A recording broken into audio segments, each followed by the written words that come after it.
Assalamualaikum warahmatullahi wabarakatuh. Perkenalkan, nama saya Diha Ayu Murtiningrum dengan NIM 119380055 dari Program Studi Desain Komunikasi Visual Institut Teknologi Sumatera.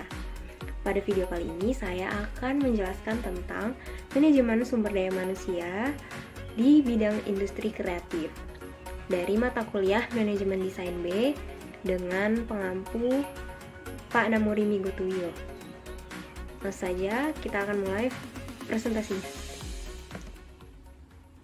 Yang pertama, kita mulai dari pengertian manajemen sumber daya manusia.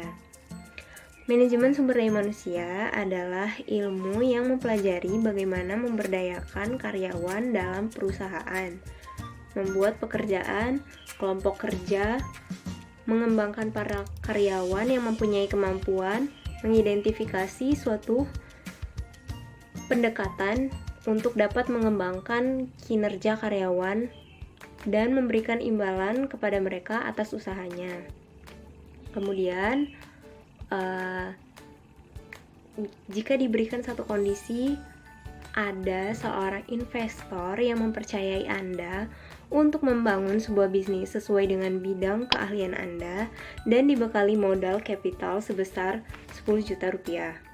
Kemudian, Anda memiliki 1 orang tenaga terampil dan 2 orang tenaga tidak terampil lulusan SMK yang siap bekerja untuk Anda tanpa dibayar selama 1 bulan pertama. Kemudian Anda juga memiliki akses untuk menggunakan ruangan bebas sewa berukuran 5x10 meter. Apa yang akan Anda lakukan? Soal pertama, jelaskan rencana Anda di 3 bulan pertama dalam uraian tiap bulan. Yang akan saya lakukan di bulan pertama yaitu merencanakan perusahaan atau bisnis yang akan didalami, menentukan dan memberi nama, serta perencanaan branding sebagai wajah perusahaan. Kemudian menentukan target pasar, dan karena sudah memiliki karyawan, maka langsung berkenalan untuk mengenal satu sama lain dan bekerja sama. Kemudian mendekor kantor dan mengisinya dengan bahan dan alat yang digunakan selama bekerja, menggunakan uang yang dimodali oleh investor tadi.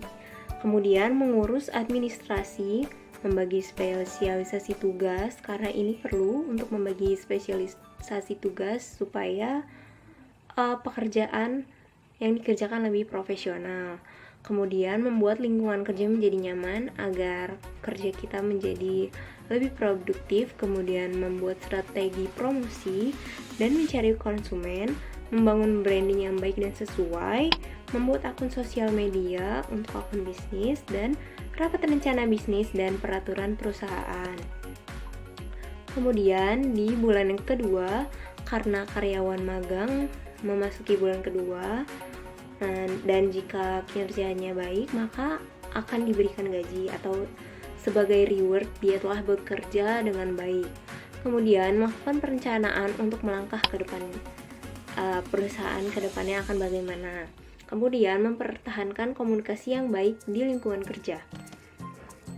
Di bulan yang ketiga yaitu mempertahankan kebiasaan baik dan memperbaiki kebiasaan buruk.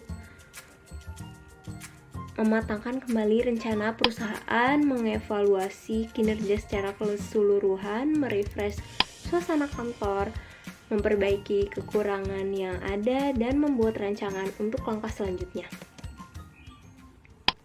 Kemudian ada soal kedua, soal 2A, apa yang akan Anda lakukan agar dapat memaksimalkan seluruh sumber daya manusia, modal, dan ruangan yang Anda miliki?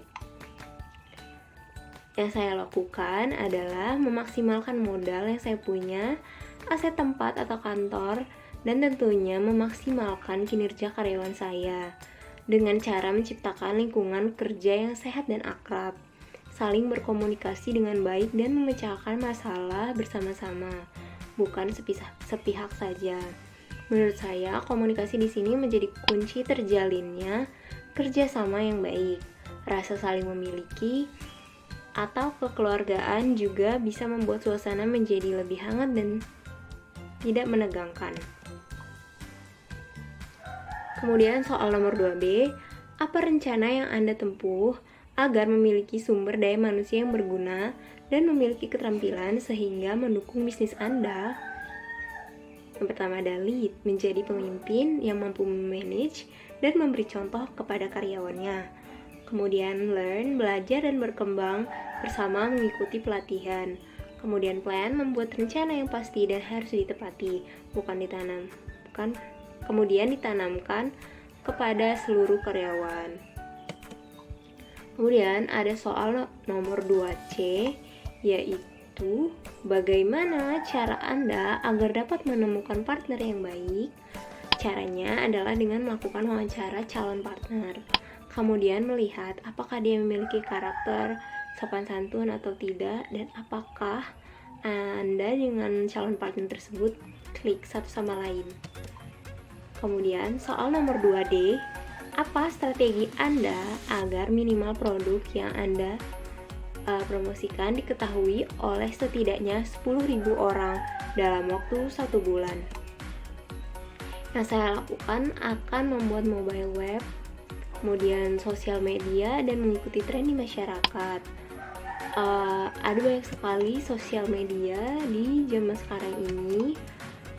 Contohnya ada Instagram, Twitter, TikTok, YouTube, dan lain sebagainya. Menurut saya sosial media menjadi sarana yang sangat tepat untuk mempromosikan dengan target 10.000 orang tadi.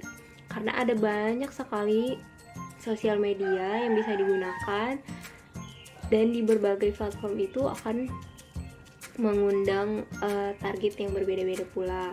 Kita harus mengetahui pasar yang berkembang di waktu tersebut. Kemudian soal 2E, apa yang Anda lakukan untuk dapat membangun rasa nyaman karyawan?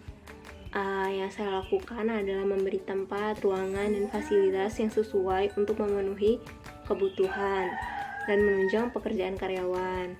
Selain tempat, juga memastikan bahwa suasana di kantor itu nyaman dan membuat lingkungan kerja yang sehat.